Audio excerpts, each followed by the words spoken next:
Well, the first one, Uber admitting that it miscalculated driver commissions, and that's a mistake that could run the company at least $45 million, according to one report, or more than $200 million, according to the New York Taxi Workers Alliance, which has filed a larger wage theft lawsuit against the ride-sharing startup. Now, Uber, it's worth noting, had the same problem in Philadelphia back in March, and while Uber says that it is paying back every driver every penny they are owed plus interest, this, guys, once again puts a spotlight on its business practices and its treatment of drivers.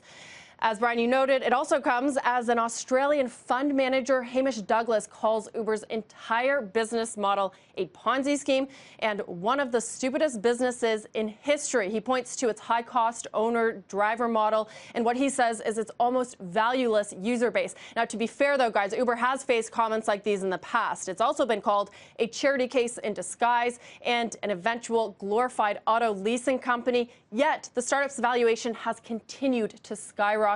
But guys, such harsh words coming from Douglas, who, by the way, co-founded a fund that manages more than $37 billion. That has got to sting and carry some weight. That's a big deal. We want to be clear who this guy is. I mean, he's not some crackpot. He runs a major fund management company in Australia. I don't know if I find the out of business thing in 10 years that surprising, Deirdre, given the pace of losses. They're losing billions. I mean, at some point you're gonna run out of money, and they can't go public if you're losing $2 billion a year. But at the same, to call it a Ponzi scheme, I'm a little bit confused by. Well, so the business model, and the reason he says this is because it relies so much on venture capital, on money coming from these VC funds. The venture capitalists they're the suckers.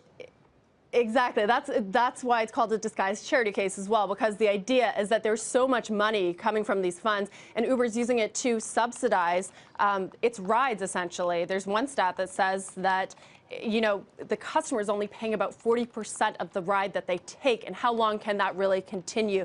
So I think that's what Douglas is referring to.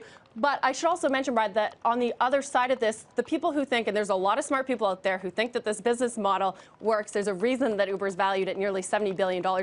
The idea there is that it'll eventually become so big enough and have so much of the market that it will start to make money. And the argument is that it does in certain cities like San Francisco and New York because it has achieved sort of a critical mass there. As you said, a lot of that valuation rests on their huge market share. I mean, just going back to that first story, the fact that they haven't paid New York drivers enough, to what extent are they losing share to the likes of Lyft and particularly Juno? Because I suppose what comes with share is how many drivers they've got. And Juno's made such a big push to steal the best drivers by giving them equity and things like that.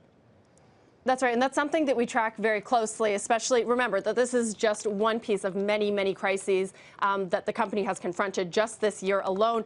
And the short answer is, of course, Lyft is its biggest competitor, and they haven't made huge inroads, at least since the beginning of the year. Very marginal market share, according to the data that we track. So it's about convenience here, and a point that some people bring up is that people aren't exactly loyal to Uber. It's just that it works fastest and most efficiently. So if there is someone that comes into the market, if Lyft cuts down the times it takes for a car to get to the customer, it could perhaps take more of that market share. But so far, we haven't seen a huge infringement in that sense on market share. But also worth noting, and we've said this before, that there's been reports that Uber's valuation has, in the private markets, decreased by as much as $10 billion, given all the crises it's facing. Hey there, thanks for checking out CNBC on YouTube. Be sure to subscribe to stay up to date on all of the day's biggest stories. You can also click on any of the videos around me to watch the latest from CNBC. Thanks for watching.